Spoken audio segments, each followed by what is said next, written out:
Sa Star Wars, ito ay simbolo ng Rebel Alliance, isang starfighter na ginamit ni Luke Skywalker para pasabugin ang Death Star, at isang iconic na piraso ng makinarya. Sumisimbolo ito ng pag-aaklas at paglaban sa mapanil, at pagsira sa masamang imperyong nais sakupin ang kalawakan.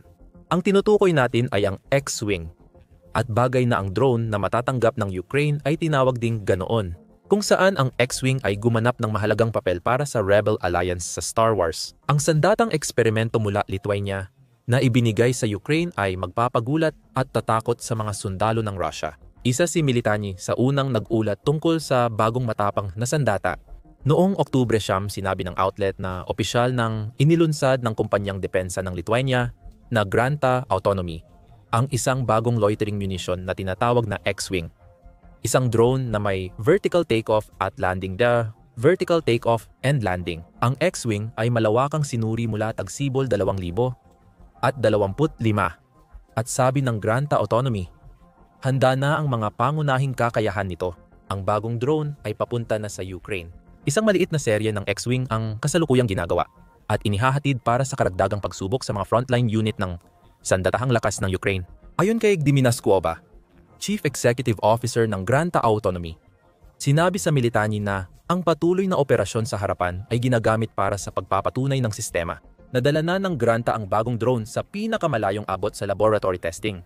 Ngayon, kailangan na nitong mapatunayan sa totoong labanan. Ang pagpapadala ng Ukraine ng experimental drone ay tamang paraan para malaman ang bisa nito laban sa isang kaaway na pinaniniwalaan ng Lithuania na maaaring maging kasing laki ng banta sa kanilang teritoryo gaya ng ginagawa nito sa Ukraine. Iniulat ng United 24 Media ang paparating na X-Wing at binanggit na limitado lang ang unang padala ng experimental drone na ito. Gayunpaman, ang Granta ay nagtatrabaho upang makapagsimula ng malawakang produksyon. Kung sakaling maging matagumpay ang isasagawang combat testing ng Ukraine. Sa simula ng susunod na taon, inaasahan ng Granta na mapalawak ang produksyon at makagawa ng daan-daang airframe bawat buwan. Kung matutuloy ang plano ni Granta at Ukraine, kung ganon, maaaring maging taon ang 2026 na magagamit ng Ukraine ang isang sandata na may napaka-makabuluhang pangalan upang labanan ang isang bansa na tila pursigidong mangibabaw. Una, dapat munang siguraduhin ng Ukraine kung mapapatunayan ng X-Wing ang reputasyon nito. At sa unang tingin, mukhang napaka-impressive ng bagong drone ng Lithuania.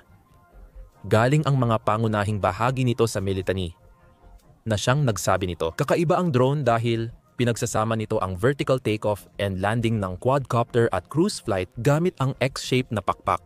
Ang cruising ay nangangahulugang nakakabiyahe ang X-Wing ng mas malayo gamit ang mas kaunting enerhiya kaysa ibang maliliit na unmanned aerial vehicles. Ginagamit ito ng Ukraine laban sa Russia.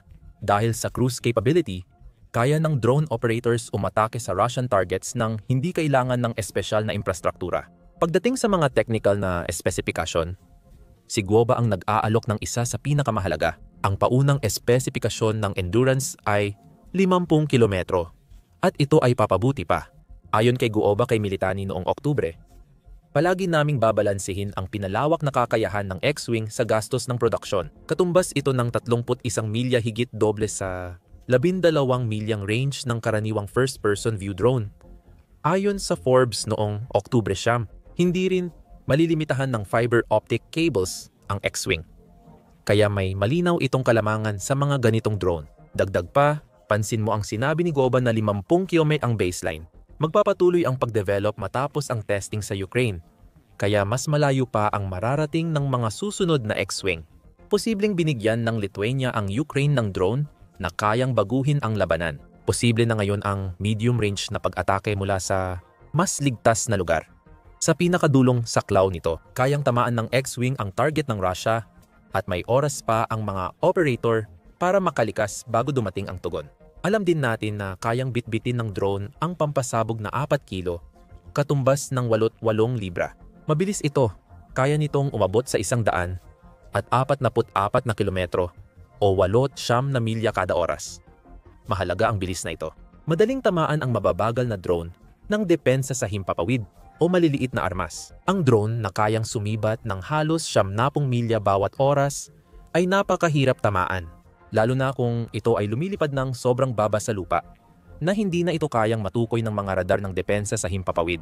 Iba pang mahahalagang tampok ay kinabibilangan ng kombinasyon ng daytime optics at thermal imager. Kaya nagagamit ang mga drone ng 24 na oras bawat araw. Ang kakayahang iyon ay nagmumula sa micro gimbal camera ng Granta na ginawa rin para magpatuloy sa operasyon kahit sa mga lugar na walang signal o na-jam ang mga global navigation system. Kaya, ang operator ng X-Wing ay maaaring manatiling may kontrol sa lahat ng oras, kahit ano paman ang mga electronic warfare na taktika na sinusubukan ng Russia. Hindi rin natin pwedeng baliwalain ang Granta Data Link Communication System.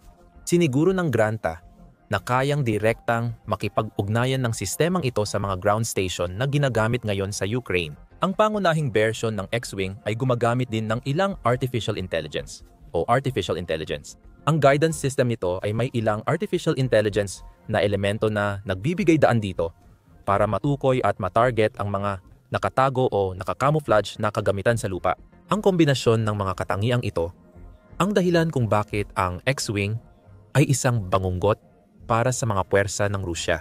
Ang matatanggap ng Ukraine ay isang experimental drone na mabilis at maliksi, kaya kayang iwasan ang countermeasure ng Rusya.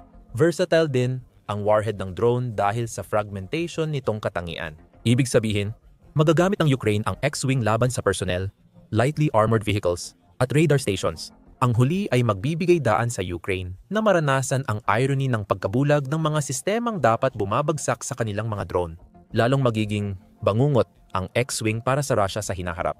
Ayon kay Granta, nagtatrabaho sila para ipakilala ang swarm autonomy gamit ang mesh network sa kanilang mga drone. Sa teknolohiyang ito, magkakaroon ang Ukraine ng kakayahang magpalipad ng swarm ng X-Wing na automatikong gumagalaw at magkakaugnay nang walang kontrol ng tao.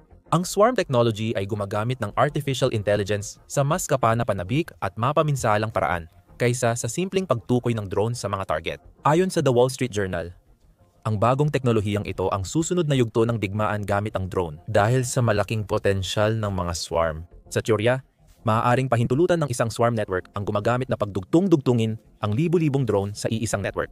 Ang mga ito ay pwedeng gamitin para lampasan ang depensa ng target. Kahit dos-dosenang swarm, malaking problema na sa sundalo ng Rusya. Isipin mong may 20 o 30 X-Wing drone na sabay-sabay at matalinong lumilipad sa pormasyong mahirap patamaan ng air defenses. Nakatutok ang lahat ng drone sa iisang target at sabay-sabay silang lilipad mula sa iba't ibang anggulo para tiyaking tatama diretso. Iyan ang banta na nais ilagay ni Granta sa X-Wing drone niya. Pero hindi pa niya ito nakakamit. Pag-uusapan pa natin mamaya sa video ang epekto ng drone swarm sa digmaan sa Ukraine. Sa ngayon, tatapusin natin ang pagsusuri sa X-Wing ni Granta gamit ang numerong 10,000 euro. Iyan ang sinabing halaga ng paggawa nito. Ayon kay Granta, katumbas ito ng 11,500 at $60 maliit na halaga para sa drone na kayang magdulot ng matinding pinsala tulad ng experimental na sandata ng Lithuania. Kasama sa presyo, ang paalala na mas mahal ang mga susunod na drone, lalo na yung may swarm technology. Para sa isang kahangahangang X-Wing, ang mahigit $11,000 ay parang mura na. Talagang mas mura ito kumpara sa mga target na dinisenyo ng X-Wing na wasakin sa 2,025. Ayon sa CNN noong Oktubre, ang isang sundalo sa Russia na lumalaban sa Ukraine ay kumikita ng 2,000 at 600 kada buwan o 31,000 at 200 kada taon sa unang taon ng kontrata. Hindi pa kabilang dito ang one-time bayad na natanggap ng mga recruit pag pumirma sila para sumali sa militar ng Russia. Ang mga isang beses na bayad ay maaaring umabot ng 36,500 at $60 sa ilang rehiyon. Bukod pa sa 4,000 $100 na natatanggap ng mga sundalo mula sa federal na pamahalaan ng Russia at mga nabanggit na sahod. Ang X-Wing na pumapatay ng sundalong Ruso ay nagkakahalaga ng 70,000 para sa Russia, pero $11,000 lang sa Ukraine. Kung tama si Granta na epektibo ang bagong drone sa pagwasak ng lightly armored targets at radar systems, ganoon nga ito, maaaring milyon-milyon ang pagkalugi ng Russia, habang maliit lang ang gastos ng Ukraine. Para balansihin ang lahat ng ito, mahalagang ulitin na ang X-Wing ay nasa yugto pa rin ng pagsusuri. Bagamat napatunayan na nito ang sarili sa mga laboratorio ng Granta, kailangan pa ring tuklasin ng Ukraine kung ang mga bagong kakayahan ng drone ay magiging kapaki-pakinabang sa larangan ng labanan. Ayon sa Granta, posibleng gamitin ang 2025 sa pagsubok ng bagong drone sa labanan at tataas ang produksyon sa 2026. Naghihintay na lang kung kailan mapapatunayan ng bagong X-Wing ang sarili sa Ukraine. Kung tama si Granta tungkol dito, magiging kapana-panabik ang mga kasama nito sa labanan. Una, may drone na mismong ginawa ng Ukraine, nakahawig ng experimental drone ng Lithuania. Inilunsad ng Oktava Defense ang Flycat drone noong Hulyo na may kakayahang tulad ng drone ni Granta. Kaya nitong magpalipad mag-isa, tukuyin ang target, at magsagawa ng kamikaze strike nang hindi umaasa sa satellite navigation. Mas maliit ang warhead ng Ukrainian X-Wing drone at mas mabagal at maikli ang abot ng Flycat. Gayunpaman, ang kombinasyon ng dalawang drone na ito ang huling bagay na gugustuhin makita ng mga puwersa ng Russia sa larangan ng labanan. Iniulat ng United 24 na matagumpay na natapos ng Ukraine ang pagsubok sa bagong Juke drone. Ilang araw bago nito, inihayag ni Granta na darating na sa Ukraine ang X-Wing. Isa rin itong fixed-wing loitering drone, pero mas tradisyonal ang disenyo kaysa X-Wing. Natamaan ng Juke ang mga target sa higit 40 kilometro kahit may matinding electrical interference. Yun ang punto. Ang drone ng kumpanyang Atana ay talagang ginawa para labanan ang electronic warfare countermeasures ng Russia. Sa isang pagsubok ng Juke, naabot nito ang target na 67 kilometro o 41 milya ang layo. Pinapakita nitong mahusay din ang Ukraine gaya ng mga kaalyado sa pagdevelop ng loitering munitions. Hindi nito ibig sabihin ayaw ng Ukraine sa X-Wing ni Granta. Ipinapakita ng mga drone ang mga trend na nagtutulak sa Ukraine sa bagong yugto ng kanilang estratehiya sa drone warfare. Hindi na lang ito tungkol sa dami, pero napakahalaga pa rin na mas marami kang drone sa labanan kaysa sa Russia. Ipinapakita ng mga drone ang pagsigurong tatama sila sa target, kahit subukan ng Russia na i-jam ang signal gamit ang electronic countermeasure. Nakikita rin natin ang paglipat sa autonomous na pagtukoy at pag-atake ng target na nagpapadali sa trabaho ng drone operator. Bukod pa rito, lahat ng tatlong drone na ito ay may kahangahangang abot. At ang X-Wing ang nangunguna sa kanila na maaring magbigay daan sa Ukraine na gamitin ang mga ito sa likod ng mga frontline na posisyon para makapagsagawa ng strike laban sa Russia sa malapit na likuran. Ang X-Wing ay bagong bahagi ng pag-unlad ng drone sa Ukraine. At ang pagdating nito ay may masamang epekto sa Russia. Ang posibilidad na gumamit ang Ukraine ng drone swarms ay masama, kahit di pa ito mangyayari agad dahil dinedevelop pa ni Granta ang swarm tech para sa X-Wing.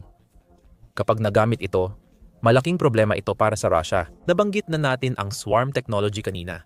Pero mahalagang alamin kung ano ang ibig sabihin ng drone swarm sa digmaan sa Ukraine. Pinapahintulutan ng swarming ang Ukraine na magsagawan ng human wave assaults gaya ng Russia, pero gamit ang drone. Nakapanayam ng Forces News si David Hambling noong Setyembre 2025 tungkol sa kawili-wiling gamit ng teknolohiyang ito.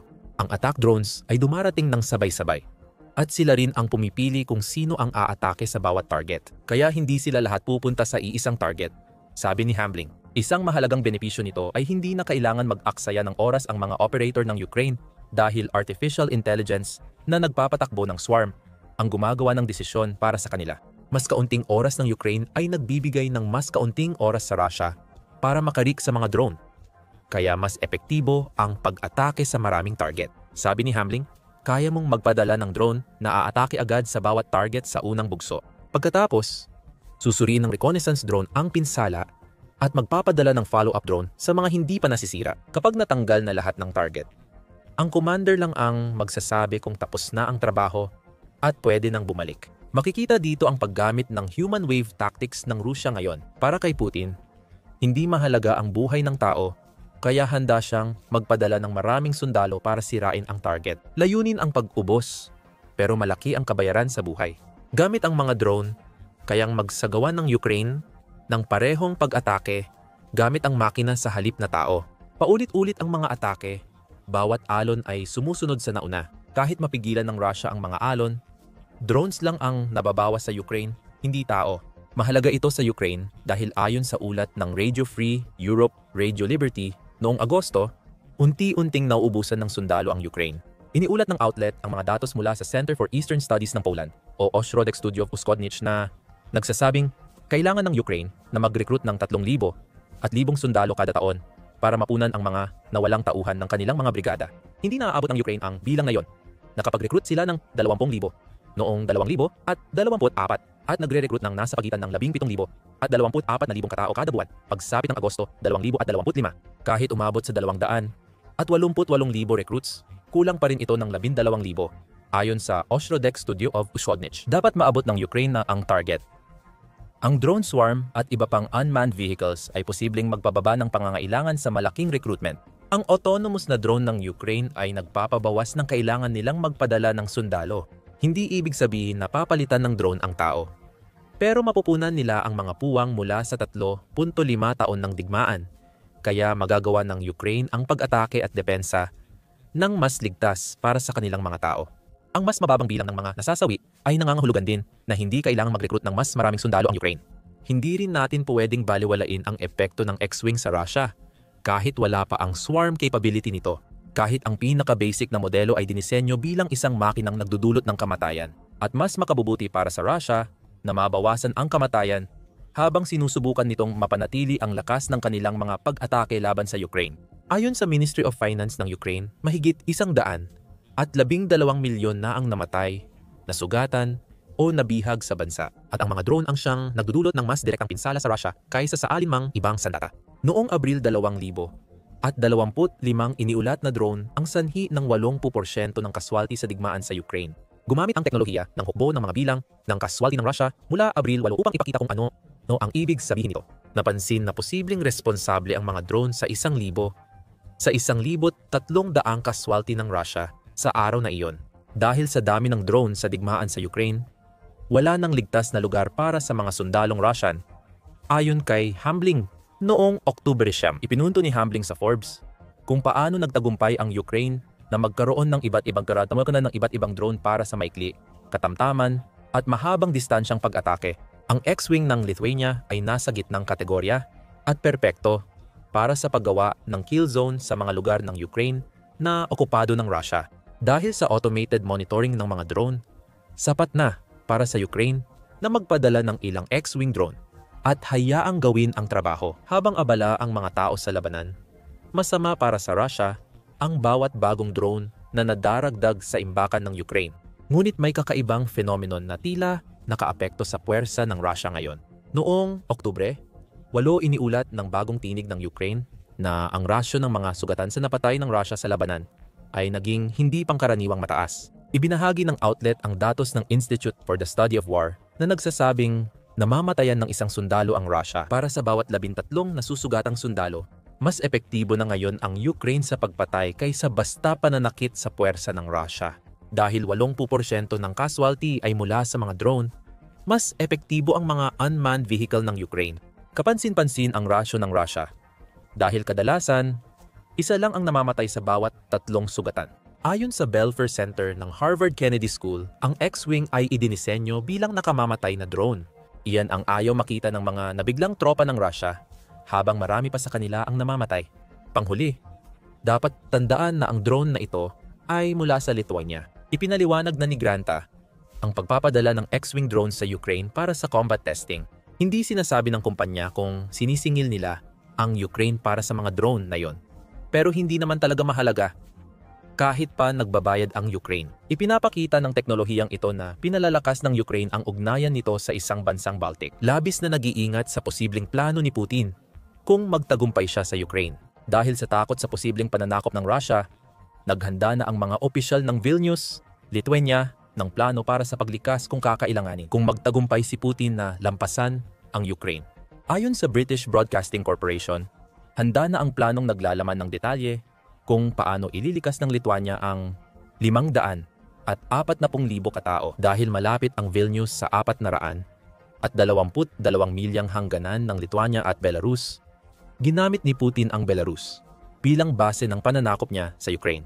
Handa ang Lithuania sakaling subukan ng leader ng Russia gawin ito sa hinaharap. Anumang ugnayan na mabubuo ng Lithuania at Ukraine ay kapwa makikinabang. Makakakuha ng access ang huli sa mga teknolohiya tulad ng X-Wing. Ngunit maaaring wala itong sapat na oras o resources para paunlarin ang sarili nito. Tinutulungan ng nauna ang isang bansang inaasahan nitong talunin ang Russia dahil naniniwala ang Lithuania na sila na ang susunod. Kung bumagsak ang Ukraine, hindi naman mananalo ang X-Wing sa digmaan para sa Ukraine. Siyempre, pero isa na naman itong bahagi na nadagdag sa lumalaking hukbo ng drone ng Ukraine. Kapag ginamit na ang swarm technology sa drone at napalawak pa ng granta ang production, posibleng maging bangungot ang X-Wing sa puwersa ni Putin sa Ukraine. Parang bomba na pwedeng sumabog anumang oras ang tensyon ng Russia at NATO. Araw-araw may bagong nangyayari na nagpapataas ng tensyon. Tik, Subikis. Nagpapadala ang Russia ng mga drone sa teritoryo ng NATO. Sabi ng mga miyembro ng NATO sa Russia, natutugon sila sa ganitong mga aksyon gamit ang puwersa. Nagpadala ang Russia ng fighter jet at ayon sa mga pangunahing bansa sa NATO, pababagsakin nila ang mga ito. Dahil malapit nang sumabog ang bomba, naghahanda ang NATO ng military na sagot sa hybrid warfare ng Russia. Hindi basta-basta tatanggapin ni Vladimir Putin ang banta na iyon. Ang mga banta mula sa Kremlin ay tumitindi. Kabilang na ang pag-uusap tungkol sa paggamit ng mga sandatang nuklear. Noong Oktubre 9, iniulat ng Financial Times na tinalakay ng mga kaalyado ng NATO ang mas matinding tugon sa mga kamakailang pang-uudyok ng Russia. Simula Setyembre, ginamit ng Russia ang kanilang mga panghimpapawid na kagamitan para salakayin ang himpapawid ng NATO, gaya ng pagpapadala ng drone sa Poland at pagpapalipad ng 3 Mikoyan Gurevich, 31 fighter jets sa Estonia. Ang layunin ng Russia ay hybrid warfare, gamit ang mga insidente para tuksuhin at takutin ang NATO. Upang makita kung anong klasing tugon ang makukuha nila, darating ang tugon na iyon. At hindi ito magugustuhan ni Putin.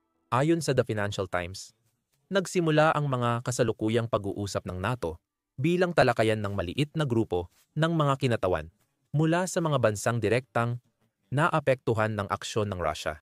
Ngayon, mas malawak na ang mga pag-uusap.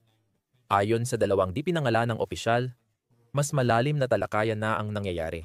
Napagtanto ng mga kabisera ng mga kaalyado na ang banta ng hybrid warfare ng Russia ay lagpas sa mga hangganan ng apektadong bansa. Hinahamon ni Putin ang NATO, kaya kailangan ng NATO na mas maging agresibo bilang panakot sa Russia. May mga aktibong talakayan tungkol sa mga isyong ito. Paano mas mahusay at mas epektibong tumugon sa Russia? Ayon sa isa sa mga source ng Financial Times na tinukoy bilang isang diplomat ng NATO. Binanggit din ng parehong source na ang mga pag-uusap ay nasa pinakaunang yugto pa lamang. At ito ay kasunod ng 2 emergency meeting na ginanap noong Setyembre. Pagkatapos ng drone at fighter jet na paglusob, ang tanong ay, ano ang magiging tugon militar dito? Dahil walang takdang oras or obligasyon sa pagbabago ng posisyon ng NATO, mahirap itong matiyak. Gayunpaman, may ilang mga ideya na umano'y pinag-uusapan. Kasama rito ang pagsasaayos ng surveillance drone malapit sa hangganan ng NATO at Russia para magamit bilang attack drone laban sa mga banta. Sa kasalukuyan, ang mga drone na iyon ay ginagamit upang mangalap ng impormasyon tungkol sa mga ginagawa ng Russia sa mga rehiyon, kung saan ang teritoryo nito ay katabi ng mga bansa tulad ng Finland at mga Baltic states. Ang pag-armas sa mga drone ay magbibigay ng malinaw na babala kay Putin na anumang pagtawid niya sa mga hangganan ay masasagot ng puwersa. Posible na ang mga bagong armado na drone na ito ay maging bahagi ng panukalang drone wall na balak buuin ng NATO. Iniulat ni Bloomberg noong Oktubre 7 na pinag-uusapan pa lang sa NATO ang pader na ito at hindi pa buo ang konsepto.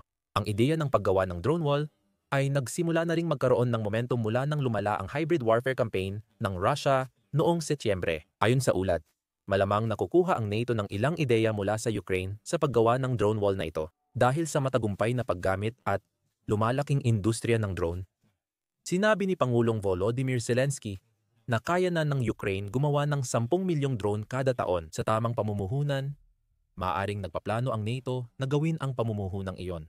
Dahil dito, mahihila ang Ukraine sa NATO kahit di miyembro na siguradong ikagagalit ni Putin.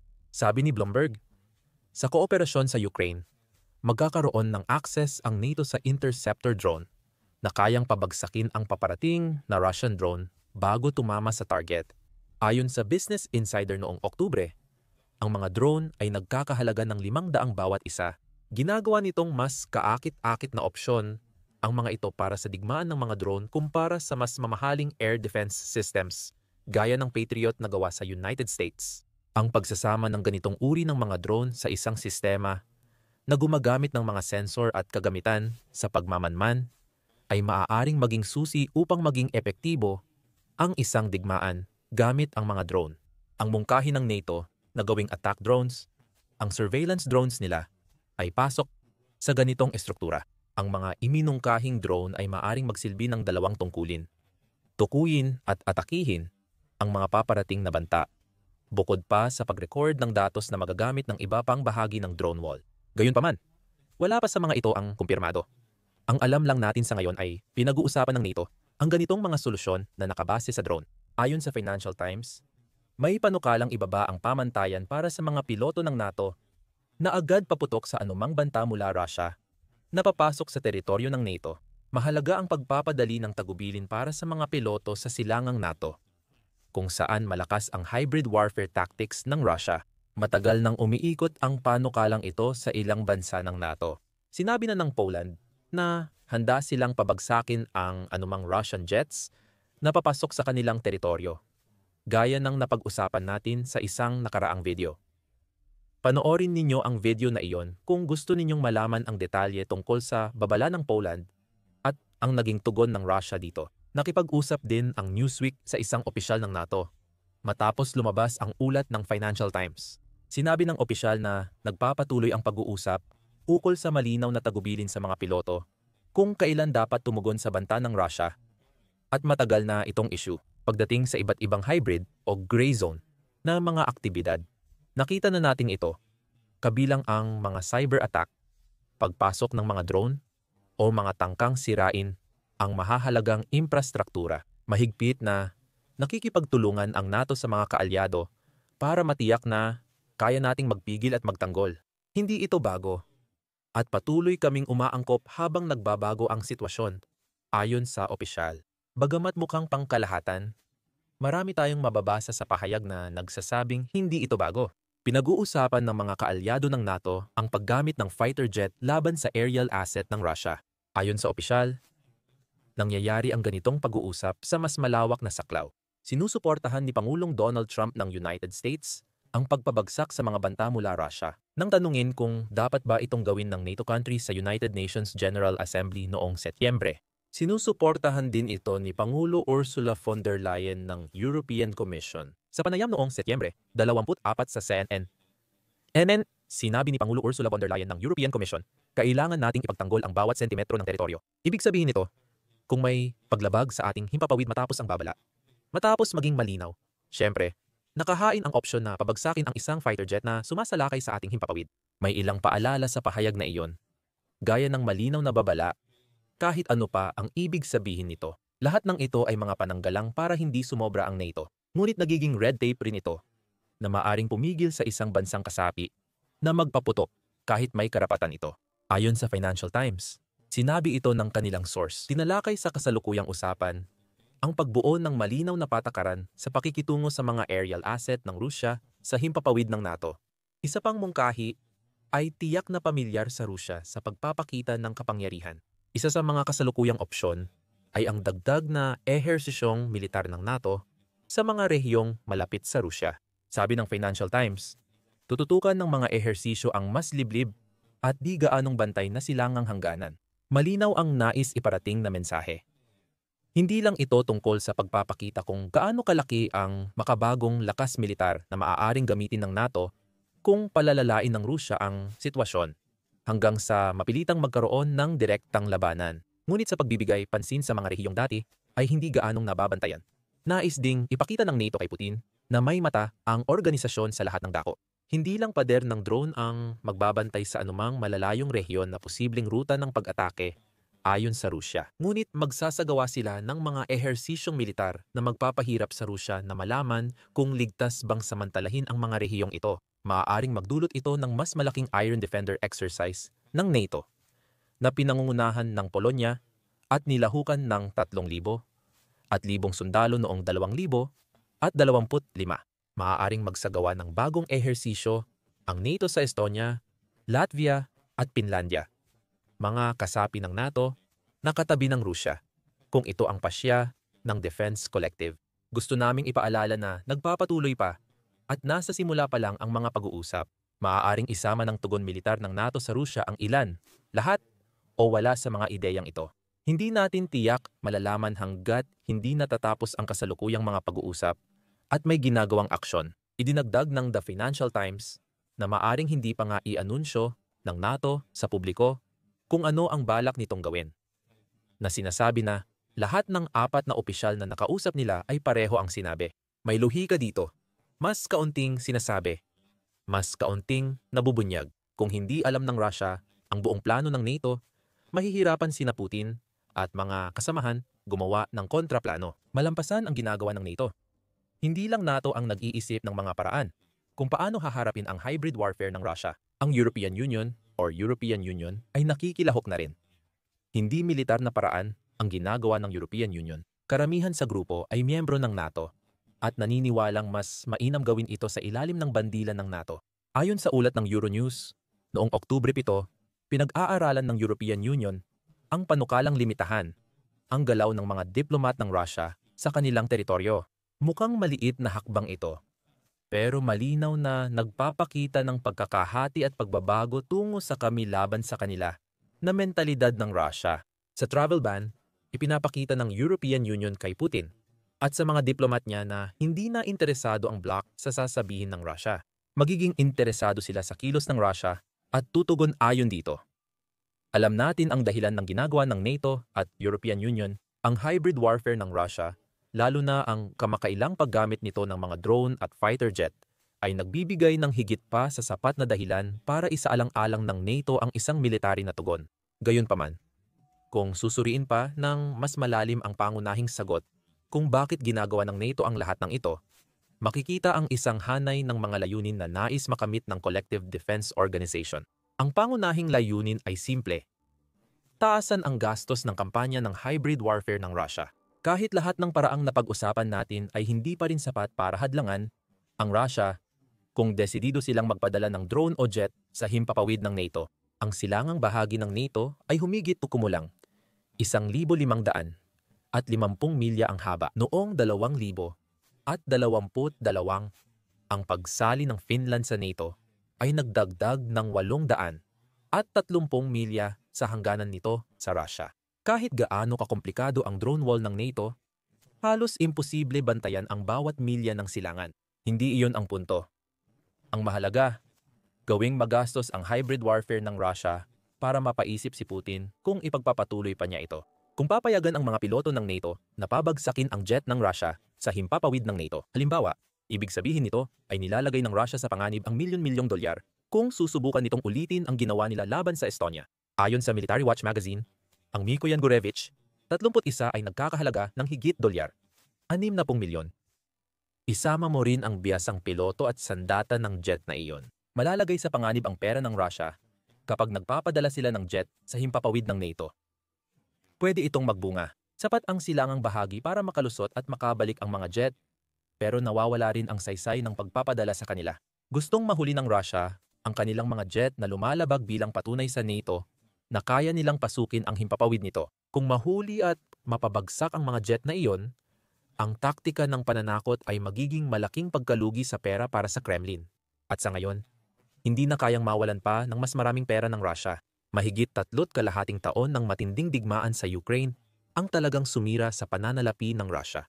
Noong Oktubre 7 iniulat ng Novaya Gazeta na ang mataas na paggasta ng Russia sa militar ay nagdulot ng catch-22 na sitwasyon sa bansa. Ayon dito, 38% ng federal na budget ng Russia ay para sa militar hanggang 2,000 at 28 kabilang ang dolyar, 154 bilyon para sa digmaan sa Ukraine. Inanunsyo ang budget na ito kahit nagbabala ang ilang matataas na opisyal ng Russia noong Hunyo sa St. Petersburg International Economic Forum kay Putin na ang paggasta sa digmaan ay nagtutulak sa Russia sa krisis sa ekonomiya. Maaaring mag-stagnate ang ekonomiya ng Russia at posibleng mas malaki pa ang totoong gastos nila sa digmaan kaysa sa inihayag. Ayon kay Craig Kennedy, noong Pebrero, naglabas ng ulat si Craig Kennedy tungkol sa gastos ng Russia sa digmaan. na nagsiwalat na pinupunduhan ni Putin ang digmaan sa Ukraine gamit ang utang na hindi kasama sa opisyal na budget sa ilalim ng batas na ipinasa noong Pebrero 2022. Kinuha na ng Estado ang kontrol sa mga pautang na may kaugnayan sa digmaan sa mga pangunahing bangko ng Russia. Inuutusan nito ang mga bangko na magbigay ng pautang sa mga negosyong nagpo-produce ng produkto at serbisyo para sa digmaan ayon sa kondisyon ng Estado. Simula kalagitnaan ng 2022 ayon kay Kennedy, ang pinunduhan ng Estado na scheme para sa digmaan ay nagdulot ng malaking bahagi ng 366 na trilyong rubles, dolyar, 446 na bilyon, na pagtaas sa corporate borrowing ng Russia. Itinuturo niya ang mga pautang na ito bilang pangunahing dahilan ng mataas na interest rates at inflation sa ekonomiya ng Russia. Kailangang bumagsak ang ekonomiya ng Russia. Sa huli, plano ng NATO na ipakita kay Putin na lalo lang madaragdagan ang mga problemang pang-ekonomiya ng kanyang bansa kung patuloy niyang susubukan ang kanyang kapalaran gamit ang kanyang hybrid warfare tactics. Bukod sa epekto sa ekonomiya, nais din ng NATO na mabawasan ang takot sa kanilang military response. Ang layunin ni Putin ay magdulot ng takot. Balik tayo sa pinag-usapan. Gusto ni Putin ipaalam sa NATO na pumapsok ang aerial asset ng Russia sa airspace nila. Gumagamit ang Russia ng psychological warfare. Pinapaisip ang mga bansa kung kailan magdudulot ng malaking pinsala ang kanilang drone o fighter jet. Hindi sigurado ang NATO kung inaakit lang sila ng Russia na tumugon o mag-e-escalate na ito. Tungkol ito sa destabilization. Ayon kay Catherine Butler ng The Guardian noong Oktubre 8, ayon sa kanya, nagiging nakakabahala na sa maraming Europeo ang hybrid war ng Russia. Lalo na't nagdulot kamakailan ng problema ang mga drone nito sa Germany at Denmark. Maaaring sabihin ng siniko na ang Russia, lampas sa mga bansa ng Eastern Flank, ang nagpasimula ng kasalukuyang pag-uusap ng NATO ukol sa aksyong militar.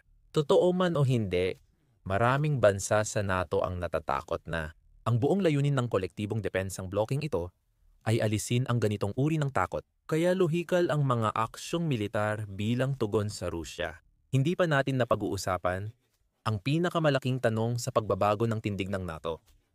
Ano ang tingin ng Rusya dito? Kung sasabihin nating hindi masaya si Putin, kulang pa iyon sa paglalarawan. Noong Oktubre, iniulat ng Le Monde na nagbanta ang Rusya ng malaking tugon sa mga bansang Europeo na patuloy sumusuporta sa Ukraine. Noong Oktubre 2 sa forum sa Black Sea sa Sochi, sinabi ni Putin na gusto ng Alemanya na muling maging pinakamalakas ang hukbo sa Europa. Tingnan natin ang ibig sabihin niyan. Walang dapat magduda na agad mangyayari ang kontrahakbang ng Rusya. Sabi ni Putin, hindi nagsimula ang Rusya ng military confrontation kahit tila taliwas ito sa nangyayari sa Ukraine. Pagkatapos, gaya ng dati, isinisi niya ang digmaan sa Ukraine sa Europa. Nagbabala siya sa mga bansang Europeo na hinahayaan ng kanilang mga leader na ang hysteria sa posibleng digmaan kontra Rusya ang magdikta ng kanilang mga desisyon. Nauna ang mga komentong ito bago ang ulat ng Financial Times.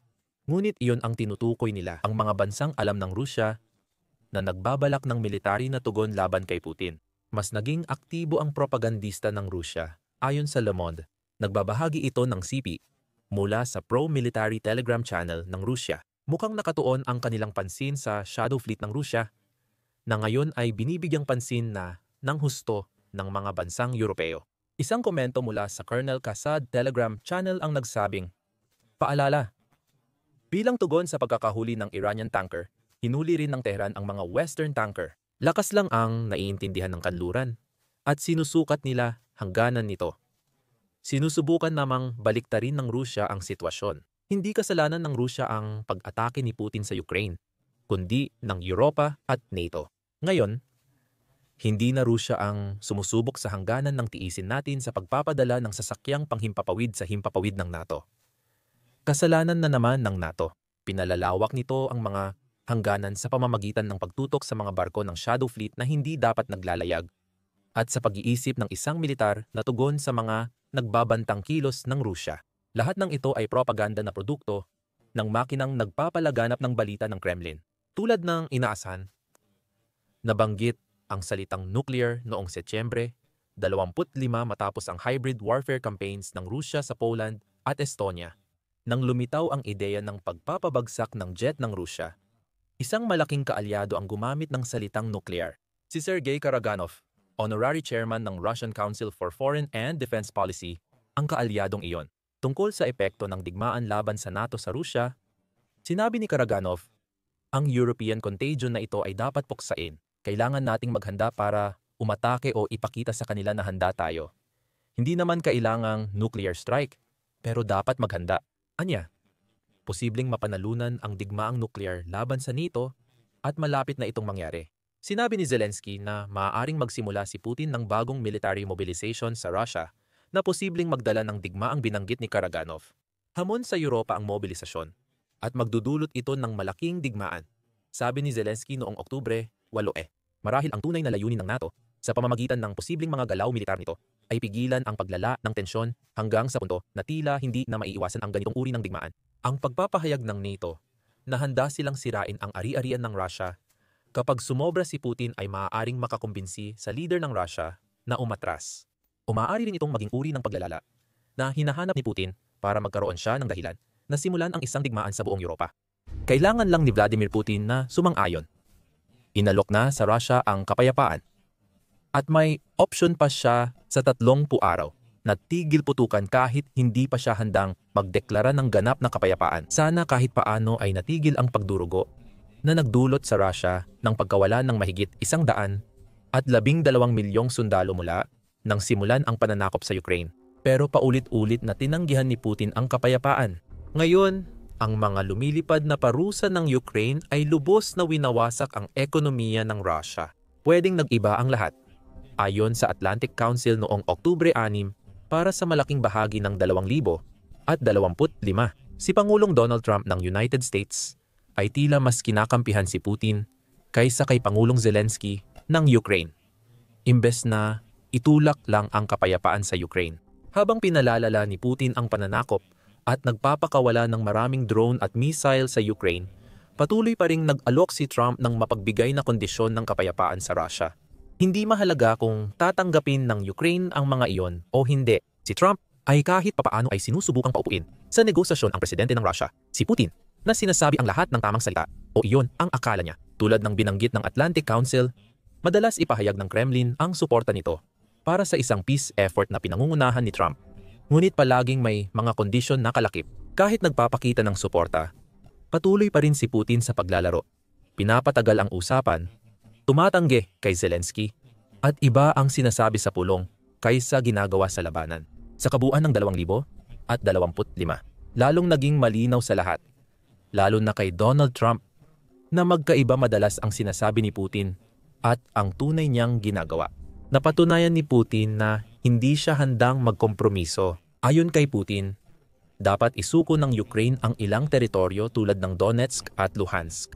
Gusto rin niyang bawasan ng Ukraine ang kanilang militar hanggang sa halos wala na itong lakas kumpara sa ngayon. Magpapadali lang ito para muling masakop ng Russia ang bansa sa hinaharap. At pagdating naman sa NATO, matatag si Putin na hindi dapat payagang sumali ang Ukraine sa kahit anong pagkakataon. Ang hindi marunong magparaya ay hindi pwedeng kausap sa kompromiso. Ang mga hinihingi ni Putin ay pagtanggi sa kapayapaan. Kaya panahon na para itigil ang pakikilaro sa kanya. Ayon sa Atlantic Council, kung tatanggihan ni Putin ang kapayapaan sa pamamagitan ng negosasyon, ang natitirang opsyon na lang ay pilitin siyang tanggapin ang kapayapaan sa pamamagitan ng lakas. Habang gumanap ng papel ang United States sa bagong paraan, tulad ng sinabi ng Administrasyong Trump, isinasaalang-alang nila ang pagbebenta ng Tomahawk cruise missile sa Ukraine. May isang bansa na mas mahusay gumamit ng kapayapaan gamit ang lakas laban kay Putin kaysa iba. Ang bansang akala ni Putin ay susuko 3.5 taon na ang nakalipas ng salakayin niya ang Ukraine. Ramdam ng Ukraine ang epekto ng pagtanggi ni Putin sa kapayapaan. Habang nag-aalok ng pain ang leader ng Russia sa kanila, pinalitan lang ang pain ng mas maraming drone, bomba at sundalo. Sa ikalawang bahagi ng 2025, mas pinaigting ng Ukraine ang paggamit ng lumilipad na parusa para magdulot ng mas malaking pinsala sa Russia kaysa inaasahan ni Putin, kung saan nabigo ang mga negosasyon para sa kapayapaan. Naglalagay ngayon ang Ukraine ng matinding presyon kay Putin. At gaya ng sinabi kamakailan ni Zelensky sa isang panayam, Kasama ang iba't ibang mamamahayag noong Oktubre 9, nakakakita na ng resulta ang Ukraine. Iniulat ng United 24 Media ang panayam kung saan tinalakay ni Zelensky ang mahahalagang sistema ng sandata ng Ukraine at ang positibong epekto nito sa pagpaparusa kay Putin dahil sa pagtanggi niyang makipagkasundo. Ang unang sandata ay naging tampok na balita noon sa Ukraine. Aktibo si Palionicia at tumatamait ito ng malalim sa puso ng militar ng Russia. May mga positibong kaganapan. Sinabi ni Zelensky sa mga mamamahayag na nagsimula ng tamaan ni Palionicia ang mga imbakan ng bala ng kalaban sa 12 ng pagkakataon. Magandang pag-unlad ito dahil dati iba-iba ang mga kaso, pero ngayon hindi na lang tayo sa iisang insidente nakatuon. Sa madaling salita, hindi na lang ginagamit si Palionicia sa mga iisang kaso. Madalas na itong ginagamit at epektibo, na nagpapakita na ang Ukraine ay gumagawa ng maraming sandata at ginagamit ito sa pagsira ng mga imbakan ng bala. Kapag nasisira ang mga bala bago pa magamit ng mga puwersa ng Russia, nakikinabang ang mga tagapagtanggol ng Ukraine dahil mas mahina ang mga pag-atake ng Russia na mas kaya nilang labanan. Matagal nang ginagawa ang Palionicia, ngunit nitong nakaraang buwan lang lumabas ang mga detalye tungkol sa kakayahan ng sandata. Isa itong rocket drone na inianunsyo noong Agosto 24, 2024 na siya ring araw ng kalayaan ng Ukraine. Lumipas pa ang mahigit isang taon bago inilabas ng Joint Stock Company Ukrainian Defense Industry ang mga detalye sa arms exhibition sa Poland noong Setyembre. Ang Palionicia ay isang drone na may bigat na 700 at 5 libra at kayang magdala ng 200 at 20 libra na karga. Iyon ay naglalagay dito ng isang hakbang na mas advanced kumpara sa iba pang mga long-range drone ng Ukraine tulad ng Lyuti. Bagamat kahanga-hanga rin ang drone na iyon, kahit ang upgraded na version ay may 100 at 65 libra lang na warhead, ibig sabihin mas malakas ang tama ng Palionicia. Ang abot din ay panig sa rocket drone ng Ukraine. Kayang maglakbay ng 400 at 3 milya, kaya mainam itong gamitin sa mga base ng Russia na malapit sa hangganan. Malamang kaya binanggit ni Zelensky ang Palionicia para sirain ang imbakan ng bala ng Russia. Malamang nasa loob ng Russia ang mga imbakan na iyon, kung saan inasahan ni Putin na di maaabot ng karamihan sa sandata ng Ukraine. Kayang tamaan ng Palionicia ang mga imbakan ng Russia na iyon. Mahirap din itong mapatigil na rocket drone. Kayang umabot ng 500 at 50 milya bawat oras ang Palionicia. Hindi man supersonic, pero sapat na mabilis para mahirap pabagsakin. Dagdag pa, drone ito, kaya mas mababa ang lipad kumpara sa mga misil na karaniwang target ng air defense ng Russia. Kayang lumipad ng Palionicia ng 40 na talampakan mula sa lupa. Kaya nitong manatili sa altitude na halos di matukoy ng radar ng Russia. Ayon kay Zelensky, epektibong ginagamit ng Ukraine ang sandata para parusahan si Putin sa pagtanggi nitong makipagkasundo. Pero hindi lang Palionicia ang sandata ng Ukraine na nagpaparusa kay Putin na nasa kanilang arsenal. Meron ding ruta. Isa pang positibong pag-unlad ay ang ruta. Ayon kay Zelensky, unang beses tumama ang ating missile drone sa maritime platform na higit 250 kilometro ang layo. Dagdag pa niya, ginamit din ng maramihan ang Lyuti drone at Firepoint ng Ukraine sa seryosong operasyon na may 300 unit. Ipinagpatuloy ni Zelensky, naiintindihan namin na abot kamay na ngayon ang Utsa, Luga at Primorsk. Para sa akin, ito ay isang malaking tagumpay. Ang mga lokasyong binanggit ng presidente ng Ukraine ay mga pantalan na ginagamit ng Russia para mag-transport ng langis sa loob o labas ng bansa. Ang Primorsk ang pinakamalaking oil terminal ng Russia sa Baltic Sea, ayon sa British Broadcasting Corporation noong Setyembre, matapos atakihin ng Ukraine ang pantalan. Binanggit ng ulat na ang Primorsk ang huling istasyon sa Baltic Pipeline System, kaya't napakahalaga nito para sa pag-export ng langis ng Russia. Sa parehong pag-atake, tinamaan din ng Ukraine ang Ust-Luga terminal malapit sa Estonia. Ibig sabihin, ginagamit din ang Baltic Sea bilang mahalagang bahagi ng supply chain para makapagpadala ng langis ang Russia, papasok at palabas ng bansa. Ang ganitong pag-atake ay sumisira sa industriya ng langis ng Russia at nagpapahina sa ekonomiya nito. Pag-uusapan pa natin yan mamaya sa video. Kagiliw-giliw na binanggit ni Zelensky si ruta. Isang sandata na hindi pa gaanong napapansin kumpara sa mga drone na Luti at Palinitsya. Ayon sa Defense Express, noong Disyembre 2000 at 24 missile drone ang ruta. Ito ay long-range sandata mula sa Destinus na itinatag ni Mikhail Kokorich. Mahalaga ang taong iyon dahil tumakas siya mula sa Russia ni Putin bago niya itinatag ang kanyang kumpanya. Kaya't ang ruta ay isang halimbawa ng Ukraine na ginagamit ang talino ng isang Ruso upang labanan si Putin. Sinundan ng parehong outlet ang ulat nito noong Mayo tungkol sa ruta, na nagsiwalat na nakatanggap ito ng upgrade kabilang ang bagong navigation system para sa mas tumpak na pag-atake. Maaaring dahil sa upgrade na ito, kaya nagawang tamaan ng drone ang isang maritime platform. Ayon kay Zelensky, wala nang gaanong ibang nalalaman tungkol sa missile drone bukod doon. Pinaniniwalaang ang abot nito ay 186 na milya na halos katumbas ng mga ATACMS missile na ibinigay ng United States sa Ukraine. Ginagawa nitong mainam ang ruta para umatake sa asset ng Russia sa Black Sea at Crimea, na posibleng nandoon ang maritime platform na binanggit ni Zelensky. Walang opisyal na detalye sa warhead ng drone. Pero ayon sa Defense Express, naniniwala ang mga eksperto na baka kasing laki ito ng warhead ng Palinitsya. May lumalabas ng pahiwatig kung paano ginagamit ng Ukraine ang kanilang mga parusa laban kay Putin dahil sa pagtanggi niya sa kapayapaan. Gamit ang drone, tinatarget ang mga imbakan ng bala ng Russia na nagpapahina sa puwersa ni Putin sa frontline. Ibig sabihin, mas maraming namamatay na sundalong Ruso at mas mataas na gastos ng Kremlin para sa mga bagong sundalo. Ang pag-atake ng Ukraine sa terminal ng Russia ay nagpapabawas ng kita mula sa langis. Habang humihina ang presensya ng Russia sa Black Sea dahil sa mga atake sa maritime platform, plano ng Ukraine sa 2025 na dalhin ang digmaan sa mismong Russia. Pinatunayan ng pahayag ni Zelensky na nagtagumpay sila sa estratehiya. Kinumpirma ng presidente ng Ukraine ang matagal ng usap-usapan, aktibo, at kamakailan lang ginamit ang mga Flamingo at Neptune missiles ng Ukraine. Nitong nakaraang linggo, hindi ako magbabanggit ng numero. Ginamit namin ang Neptune Flamingo na pares. Ayon kay Zelensky, maaaring mag-isa suriin ang mga resulta. Hindi natin tinatalakay ang malawakang paggamit nito. Sinasabi lang nating nagamit na at may mga paunang palatandaan ng tagumpay gamit ang sandatang ito. Masamang balita ito para kay Putin. Malakas ang mga drone ng Ukraine para sirain ang mga ari-arian ng militar ng Russia at mga oil refinery. Gayunpaman, magkaiba sina Flamingo at Neptune. Mas malakas silang tumama kaysa sa drone ng Ukraine. At si Flamingo ay may warhead na lampas. 2,500 libra ang bigat.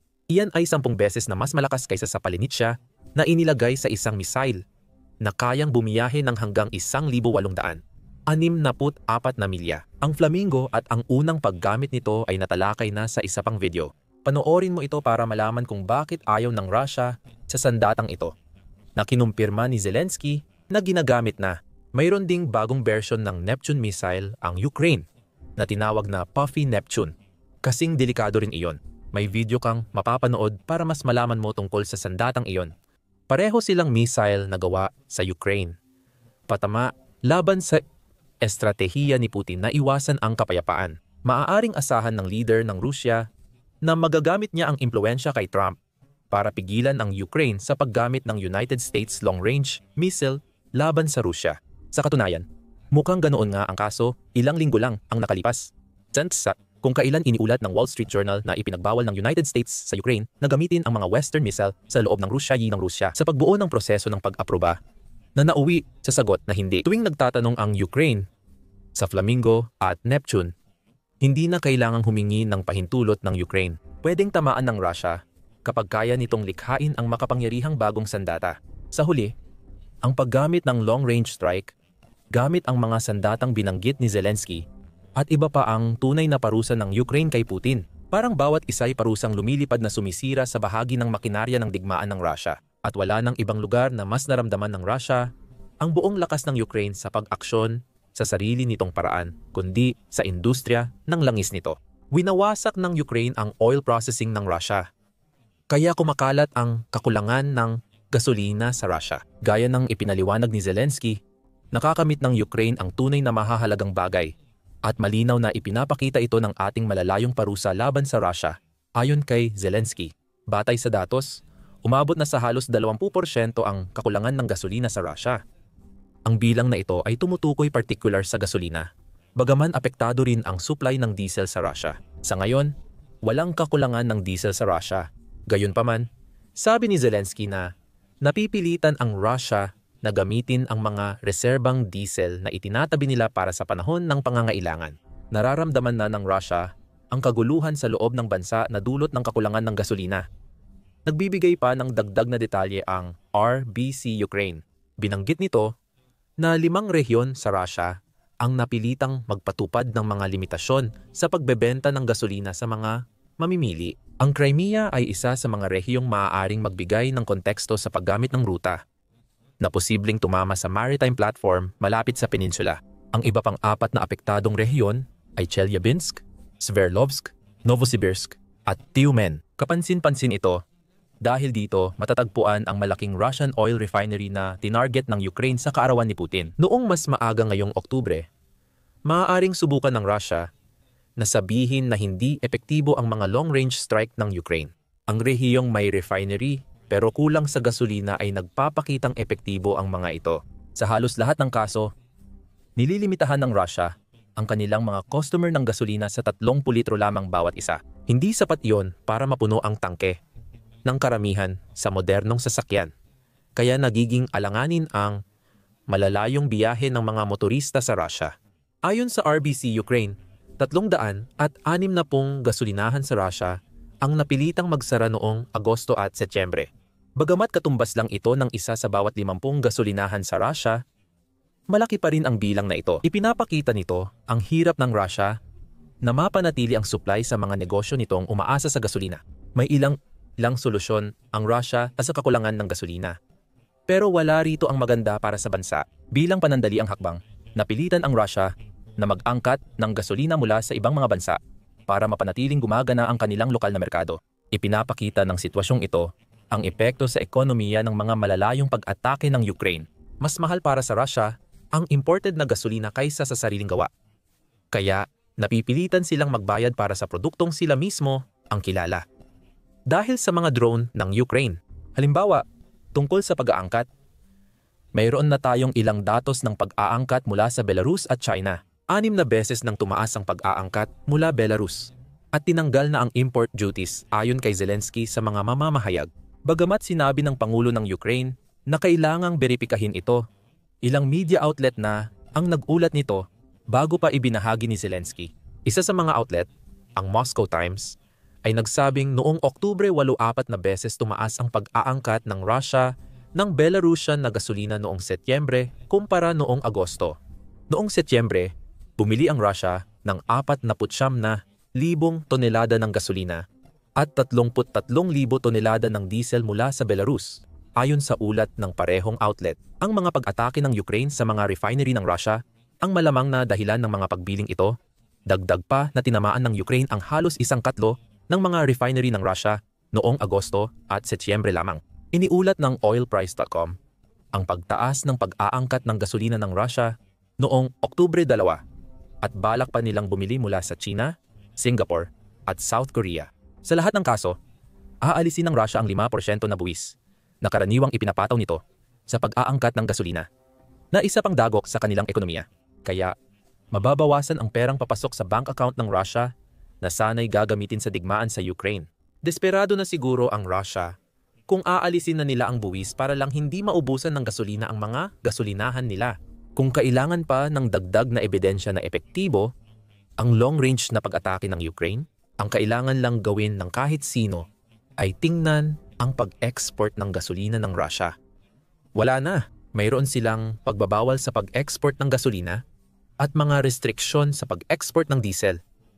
Ayon kay Zelensky sa mga mamamahayag, di pa beripikado, pero naniniwala kaming hanggang 20% ng supply ng gasolina nila ang nawala dahil sa aming pag-atake. Ilang outlet na ang nagkumpirma ng mga pagbabawal na ito. Iniulat ng Moscow Times noong Setyembre, 30 na pinalawig ng Russia ang pagbabawal sa pag-export ng gasolina hanggang katapusan ng 2025. at 25. At sakop nito lahat ng exporter, pati mga gumagawa ng gasolina. Bawal din mag-export ng diesel sa ibang bansa ang mga reseller, ayon sa parehong outlet. Ibig sabihin, ang kumpanyang dating bumibili ng diesel para ipadala sa ibang bansa ay hindi na pwedeng gawin ito ngayon. Hinahangad ng Russia na kontrolin ang bentahan ng diesel, na nagpapakita ng paghahanda sa posibleng panahong hindi na nila ito mabenta. Sa pamamagitan nga pala, ang mga restriction sa diesel ay naa-apply din sa iba pang mga produktong pinonglangis ng Russia, kabilang na ang marine fuel. Hindi malaking dagok sa mga tagagawa ng gasolina ng Russia ang diesel restrictions.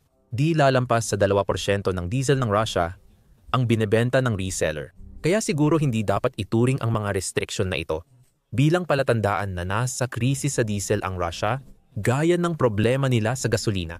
Anumang hakbang ng Russia na limitahan ang bentahan ng langis ay laging may epekto sa ekonomiya nito.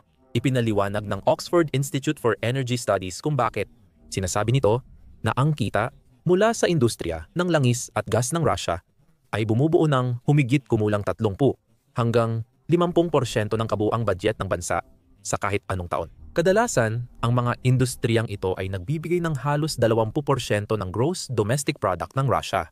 Ang parusa ng Ukraine sa pagtanggi ni Putin sa kasunduan sa kapayapaan ay dahan-dahang inaalis ang tanging produktong Ruso na mataas ang demand.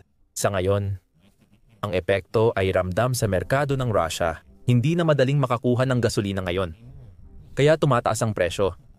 Masasaktan dito ang mga Ruso na namumuhay sa isang bansa na may 81% inflation rate noong Agosto at ilang buwan ng lampas 10% ang inflation sa 2025 kung mapapanatili ng Ukraine ang presyon at masisira pa ang langis ng Russia, maaaring maging permanente ang pansamantalang export ban. Kaya, mas kokonti ang perang makukuha ng Russia. Ang pagsira sa oil terminal ay nagpapalala ng export problems at pwedeng magpahirap sa Russia mag-angkat ng gasolina. Bawat atake sa mga asset ng militar ng Russia, gaya ng imbakan ng bala ayon kay Zelensky, ay nagdudulot ng dagdag gastos sa digmaan kapag paubos na ang reserbang pera ng Russia. Naiwasan sana ito kung pumayag si Putin sa kasunduan sa kapayapaan, pero tumanggi siya. Ang mga airstrike ng Ukraine ay nagpapahirap sa Russia. Noong unang bahagi ng 2022 inutusan ni Pangulong Vladimir Putin ng Russia ang kanyang hukbo na salakayin ang Ukraine. Ngunit hindi niya inasahan ang magiging resulta ng mga sumunod na taon. Malamang na inasahan ni Putin ang isang mabilis at matinding pagkatalo ng kalaban dahil sa napakalaking kalamangan ng kanyang bansa pagdating sa lakas tao at kagamitang militar. Akala niya itataas ng sundalong Ruso ang kanilang watawat sa Kiev at ipoproklama siya ng populasyon ng Russia bilang pinakadakilang pinuno nila. Sa halip, nabaligtad ang plano niya sa paraang di niya maintindihan. Gusto niyang durugin ang Ukraine. Ginawa niya itong isang makapangyarihang militar na superpower. Noong 2022 hindi talaga malaking manlalaro ang Ukraine sa larangan ng militar. Hindi ibig sabihin na wala silang mga interesanteng proyektong militar at tagumpay na maipagmamalaki. Halimbawa, dinevelop nila ang R-300 at 60 Neptune missile na ngayon ay kilala. At mula noon ay na-modify at ginamit laban sa maraming target ng Russia. Mayroon din itong sapat na malakas na puwersang militar para ipagtanggol ang teritoryo nito kung kinakailangan. At may mga lumang inventaryo ng mga tangke at iba pang sandata mula sa panahon ng Soviet na maaaring gamitin. Gayunpaman, hindi ito kabilang sa mga unang bansa na may isip kapag pinag-uusapan ang pinakamahusay na mga missile program o inobasyon sa militar sa buong mundo. Hindi rin ito kabilang sa mga pinakamatatag at mahusay na sandatahang lakas sa mundo, pero nagbago na iyon. Ngayon, siguradong kabilang na ang Ukraine sa mga pinag-uusapan kapag binabanggit ang mga nangungunang militar sa mundo. Ito ang pamantayan at halimbawa na sinusundan ng maraming bansa sa mundo at maging ang mga pangunahing itinatag na puwersang militar sa Europa at sa iba pang bahagi ng mundo ay tumitingin sa Ukraine upang manguna at gumabay sa kanila sa pagpapalakas ng kanilang sariling depensa. Ang malaking pagbabago ng Ukraine ay dahil sa pagsisikap ng mamamayan, militar, tagagawa, at iba pang kaugnay na entidad. Ito ay kwento ng tagumpay sa kabila ng pagsubok, pag-aangkop sa kahirapan, at patuloy na pagbangon. Nagsimula ito noong Pebrero 24, 2000 at 22 nang tumawid ang unang tropang Ruso sa hangganan at nagbanta na sakupin ang teritoryo ng mga Ukranyano. Simula noon, tumaas ng 300 at 50% ang sektor ng depensa ng Ukranya ayon sa ulat ng Jamestown Foundation ni Taras Kuzio, propesor ng Aghampang Politika sa Pambansang Unibersidad ng Kiev, Mohila Academy at Associate Research Fellow sa Henry Jackson Society, isang think tank na nakabase sa London. Binanggit ni Professor Kuzio sa ulat na naging mahalaga ang 2023, 2024 para sa Ukranya, kung saan tumaas ng 9% ang depensa. Tinatayang nasa dolyar, 35 hanggang dolyar. 50 milyon ang eksaktong halaga. Ipinapakita nito kung gaano kalaki ang paglago ng sektor ng depensa ng Ukranya nitong mga taon, kung saan halos 4 na beses ang laki ng industriya sa nakalipas na 3 at kalahating taon. Dahil 26% lang ng defense companies ng Ukranya ang aktual na gumagana bago ang 2,000 at 22 walang kapantay ang ganitong paglago.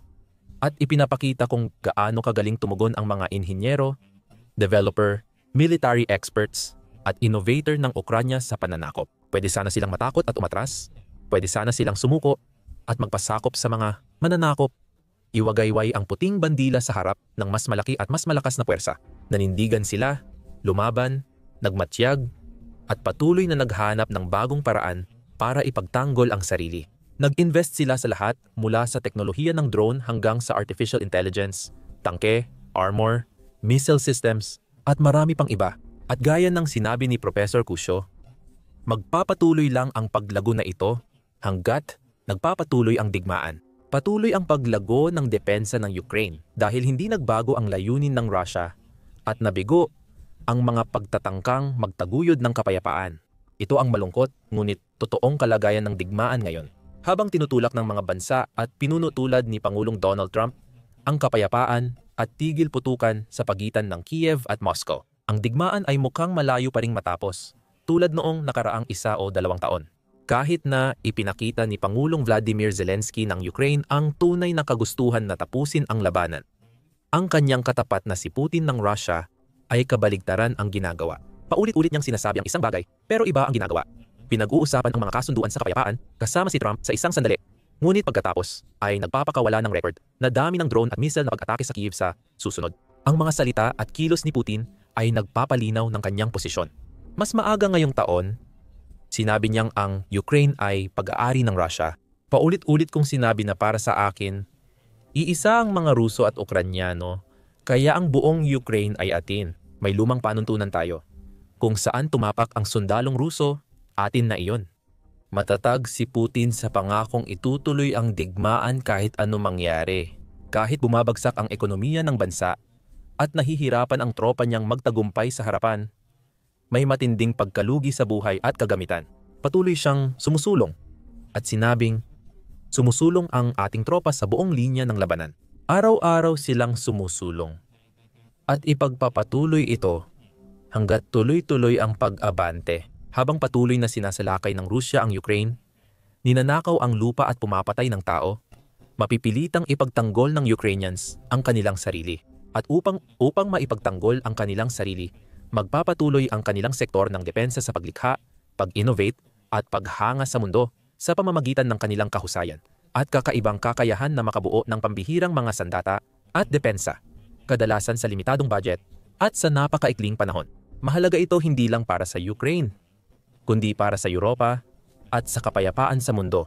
Tulad ng binanggit ni European Union Foreign Policy Chief Kaja Kallas, malinaw na hindi talaga nagpapakita ang Russia ng kagustuhang tapusin ang digmaang ito. Para sa Europa, ibig sabihin nito ay dagdag na suportang militar, diplomatiko at ekonomiya para sa Ukraine. At kung sakaling magkaroon ng tigil putukan, ang malakas na militar ng Ukraine ang pinakamalakas na garantiya ng seguridad na mayroon. At iyan ang dahilan kung bakit sinusuportahan din namin sila sa pamamagitan ng pagsasanay, pinupondohan namin at kagamitan. Sa kabutihang palad, mas malakas ngayon ang militar ng Ukraine kaysa dati at maraming estadistika ang sumusuporta rito. Halimbawa, ang Ukraine na ngayon ang nangungunang tagagawa ng tactical at long-range drones sa mundo. Kapag natapos ang digmaan, kikilalanin ito bilang drone capital ng mundo.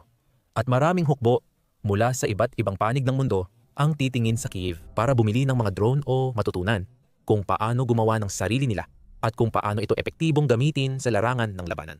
Ang mga puwersa ng Ukraine ay may natatanging karanasan dito dahil nangingibabaw ang mga drone sa digmaang ito kaysa ibang armas o kagamitan. Hindi ganoon nagsimula dahil sa simula. Umasa ang Russia sa tradisyonal na pakikidigma gamit ang mga tangke at armored na sasakyan para talunin ang kalaban.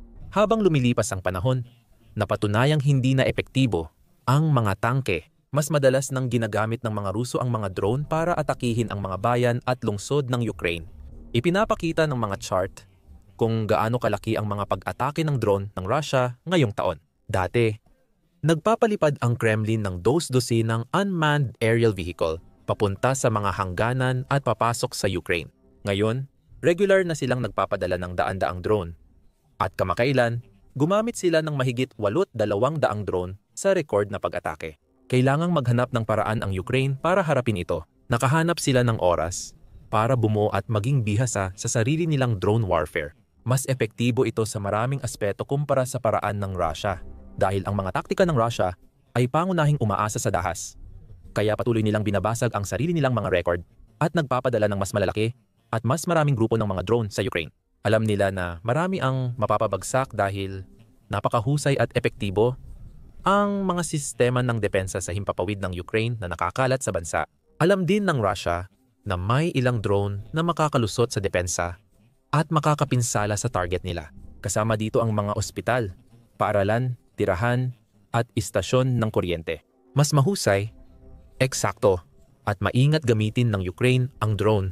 Hindi nito sinusunod ang magastos na modelo ng kalaban nito at hindi rin ito gumagawa ng mga krimen sa digmaan sa pamamagitan ng regular na pagpapalipad ng mga drone laban sa mga inosenteng sibilyan, gaya ng ginagawa ng Rusya. Imbes, maingat nitong pinipili at planado ang bawat pag-atake. Laging tinatarget ang mahahalagang infrastruktura ng Kremlin at isinasagawa ang mga pag-atake para mapabilis ang pagtatapos ng digmaan. Halimbawa, kamakailan ay nakatuon ito ng mga pag-atake sa mga oil refinery at mga pasilidad ng imbakan ng gasolina na nagdulot ng matinding krisis sa supply ng gasolina. Kumakalat iyon ng mabilis sa buong Rusya sa mga sandaling ito. Ang mga drone ng Ukraine ay nagiging mas matalino at mapanganib araw-araw. Ayon kay Professor Kusho, mula 2,000 at 25,000 at 26 lilipat ang bansa mula sa modelong isang drone, isang operator tungo sa artificial intelligence driven na grupong drone. Kayang gumana mag-isa ng hindi kailangan ng labis na kontrol o pakikialam ng tao. Lalo pang magbabago ang digmaan dahil ang artificial intelligence powered na drone ay hindi nahaharap sa parehong panganib ng karaniwang modelo. Hindi agad natitinag ng jammer at electronic warfare ang mga ito. Kaya mas madaling makalusot sa depensa ng kalaban at tamaan ng target. Hindi natin alam kung paano gagamitin ng sandatahang lakas ng Ukraine ang teknolohiyang ito para makasira pa ng infrastruktura ng enerhiya ng Rusya. Binago rin ng Ukraine ang laro sa sektor ng mga misil. Sinimulan nito ang digmaan gamit ang lumang Soviet na imbentaryo at Neptune anti-ship missile. Simula noon, gumawa na ito ng ilang bersyon ng Neptune. Kabilang ang kayang umatake sa mga target sa lupa, gaya ng radar ng Russia, depensa sa himpapawid, paliparan, at infrastruktura. Dagdag pa, ang Long Neptune, isang long-range na bersyon na kayang umabot sa mahigit 1,000 kilometro ay nagdadala ng maraming bagong lugar sa Russia sa saklaw nito. Kamakailan din, ipinakita ng Ukraine ang SAPSAN missile nito, ang kauna-unahang ballistic missile na ginawa sa loob ng Ukraine na kayang maglakbay ng 4 na beses na mas mabilis kaysa sa bilis ng tunog. Pati na rin ang Flamingo na may nakakabilib na saklaw na higit sa 1,800 milya maliban sa tagumpay sa drones at missiles. Nagdala rin ang Ukraine ng maraming inobasyon mula sa artificial intelligence, powered air defense turret hanggang sa mga espesyal na armor add-on na nagpapalakas sa tibay ng mga tangke at armored na sasakyan sa labanan. Ang isbudingop papag-unlad na ito ay posible dahil sa dalawang pangunahing dahilan. Ang una ay ang napakalaking pamumuhunan at tulong pinansyal na ibinibigay ng maraming mahahalagang kaalyado ng Ukraine sa buong mundo, lalo na ng mga nasa Europa at ng NATO alliance. Ang pondong ito mula sa IRA Loans for Ukraine program ay tumutulong sa mga defense contractor at kumpanya ng Kyiv na ipagpatuloy ang kanilang pananaliksik at pagpapaunlad. Pangalawa, bukas ang pamahalaan ng Ukraine sa suporta at pagpapaunlad ng inobasyon. Halimbawa, itinatag nito ang Brave One platform na sumusuporta sa 1,000 at 500 teknikal na kumpanya gamit ang $30 milyong na grant. Nakatulong ang Brave One sa paglikha ng ilang mahahalagang teknolohiya na ginagamit ngayon sa digmaan. Kabilang ang interceptor drones na kayang maghanap at sumira ng mga Russian reconnaissance drones na nagpapahirap sa mga puwersa ng Russia na makakuha ng impormasyon at magplano ng kanilang mga pag-atake. Sinusuportahan ng Brave One ang mahigit 200 artificial intelligence driven inobasyon mula artificial intelligence analysis ng larawan at video ng unmanned aerial vehicle hanggang advanced military intelligence system para sa mga future drone. Sinusuportahan ng plataporma ang halos 100 at 40 taggagawa ng electronic warfare na karamihan ay gumagawa at nagdidisenyo ng mga produkto para sa Ukraine ayon sa pamantayan ng NATO, para madali ring maibenta at magamit sa ibang bansa sa hinaharap. At malamang na maraming bansa ang makikipagnegosasyon sa Kyiv sa mga darating na taon upang makakuha ng sarili nilang mga teknolohiya ng drone mula sa Ukraine. Wala ni Estados Unidos ang kayang tapatan ang Ukraine sa sektor na ito ngayon. Ayon kay Nathan Mintz ng CX, sinabi niya sa Wall Street Journal na walang kumpanyang Amerikano ang nakakasabay sa Ukraine. Ayon sa Wall Street Journal, nagpadala ang Estados Unidos ng mga drone sa Ukraine, pero kadalasan walang magandang resulta. Maraming kumpanyang Amerikano na nagdala ng drone sa Ukraine ang nakitang bumagsak o hindi natapos ang misyon. Nangunguna ang Estados Unidos sa halos lahat ng aspeto ng militar. Pinapakita nito ang husay ng Ukraine dahil nauuna pa sila sa Amerika sa paggamit ng drone sa digmaan. Habang tumatagal ang digmaan, nababawasan ang pag-asa ng Ukraine sa armas mula sa mga kaalyado. Sa simula, kailangan nito ng mga misil at sandatang kontratangke mula sa mga bansang sumusuporta, gaya ng United States at United Kingdom. Habang lumilipas ang panahon, higit na nitong pinagtutuunan ang sariling proyekto at kapasidad sa produksyon. Ngayon, 60% ng gamit ng sandatahang lakas ng Ukraine ay gawa na nila, kaya kaunti na lang ang galing sa ibang bansa. Mas marami pa itong nagagawang bala ng artilleriya kaysa sa buong NATO at Europa. Tumaas ang produksyon nila sa lahat ng aspeto. Sandata laban sa tangke, 100% bala ng baril, 100, at 50% artilleriya, 200% at armored personnel carrier, 400%. Bilang isang tiyak na halimbawa ng pagtaas ng aksyon na ito, gumawa lamang ang Ukraine ng isang Bodano howitzer noong 2022, ngayong 2025 na ang nagagawa nila kada buwan. Mas kahanga-hanga, mas mabilis at matipid gumawa ng sandata ang Ukraine kaysa ibang bansa.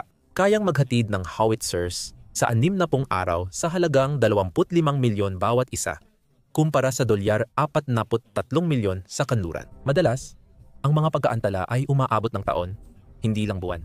Bahagi ito ng dahilan na karamihan sa sektor ng depensa ng Ukraine ay binubuo ng mga pribadong kumpanya na may malawak na kalayaan at kakayahang maging flexible sa kanilang operasyon. Kaunting burokrasya at lahat ay dinisenyo para sa labanan, kaya madalas walang mahabang paggawa ng prototype, pagsubok at pagpipino.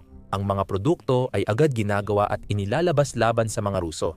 Ito ay malinaw na kaibahan sa mga estadong kontrolado ng military-industrial complex na umiiral sa ibang mga bansa tulad ng Rusya. Maaaring magdulot ng pagkaantala sa produksyon at labis na papeles. May mahigit 500 pribadong defense companies sa Ukraine na gumagamit ng lokal na piyesa. Bumubuo ng saradong ekosistemang mabilis mag-innovate, mura gumawa, at walang government interference. Malinaw na makikita ang mga resulta nito. Maraming halimbawa ng kapanapanabik at ambisyosong startup ng depensa sa Ukraine na mabilis nakakagawa ng kamangha-manghang kagamitan.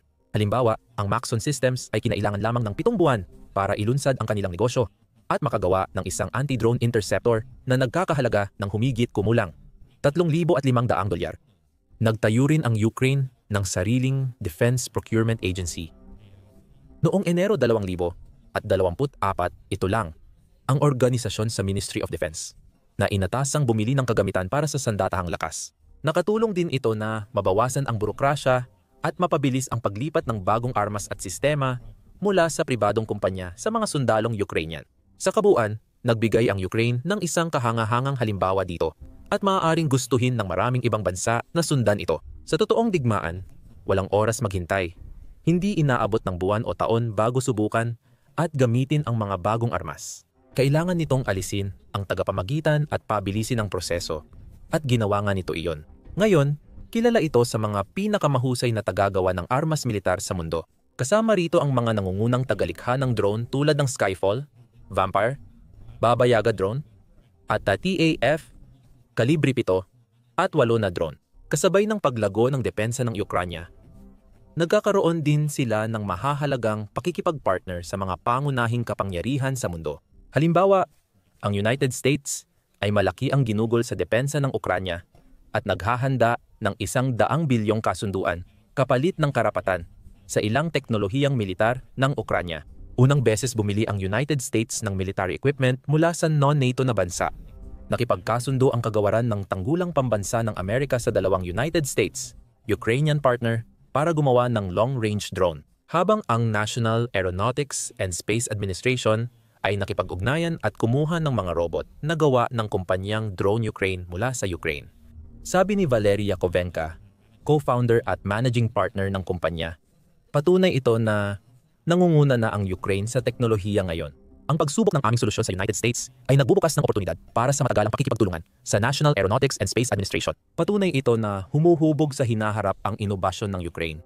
Patuloy ding naghahanap ang Europa ng paraan para mamuhunan at matuto mula sa lumalaking industriya ng depensa ng Ukraine. Sa maraming paraan, ang Ukraine na ngayon ang unang at pinakamahalagang linya ng depensa ng kontinente. Gumagawa at sumusubok ng mga kagamitang militar para maprotektahan ang kontinente laban sa posibleng agresyon ng Russia sa hinaharap. Kaya naglunsad ang European Union ng mga inisyatiba tulad ng ERA Loans at Security Action for Europe Framework para suportahan ang Ukraine. Posible ito kung magsanib puwersa ang mga leader ng Europa, gobyerno at pribadong kumpanya para ikonekta ang sektor ng depensa ng Ukraine. Ang mga bansa sa Nordic at Baltic ay naging partikular na aktibo sa pakikipag-ugnayan sa Ukraine at pagsuporta sa mga kumpanyang pangdepensa nito. Halimbawa, iniya-outsource ng Ukraine ang bahagi ng produksyon ng militar nila sa Denmark at Norway. Kahit sa kanlurang bahagi, tulad ng Alemanya, Pransya at United Kingdom, sabik silang makipag-partner at matuto mula sa Ukraine. At ngayon, mayroong higit sa 40 Western defense companies na direktang nakikipagtulungan sa Ukraine. Kasama rito ang malalaking pangalan sa industriya gaya ng Lockheed Martin, United States, Rheinmetall, Alemanya, at Thales, Pransya. Araw-araw, lalong tumitibay at nagiging mahalaga ang industriya ng depensa ng Ukraine. Nagtatatag ito ng ugnayan sa kaalyado at mamumuhunan sa mundo at nagsisilbing huwaran kahit sa malalaking bansang militar. Mas mabilis at epektibo itong naglulunsad ng inobasyon kaysa iba sa mundo. Isang puwersang dapat isaalang-alang. Hinubog sa digmaan laban sa Rusya. Gusto ni Putin na pahinain at pabagsakin ang Ukraine, pero sa halip, ginising niya ang natutulog na higante. Ang bansang dating maliit at marupok ay naging isa sa pinakamalalakas na military superpower ngayon. Alamin pa ang mga bagong inobasyon sa depensa ng Ukraine sa aming mga video. Tingnan ang ultra-long range na Flamingo missile na hindi lang aabot ang Moscow, kundi pati mga target na mas malalim sa loob ng Russia. Ang bagong Puffy Neptune ay misteryoso at sinasabing mas malawak ang abot kaysa orihinal. Nagbibigay ito ng bagong target at linya ng atake sa mga puwersa sa harap ng Kyiv. Sa huli, giging tabu si huwag kalimutang mag-subscribe sa aming channel para una kang makaalam ng mga bagong inobasyon, tagumpay ng Ukraine, at iba pang mahahalagang balita at kaganapan mula sa labanan at sa buong mundo.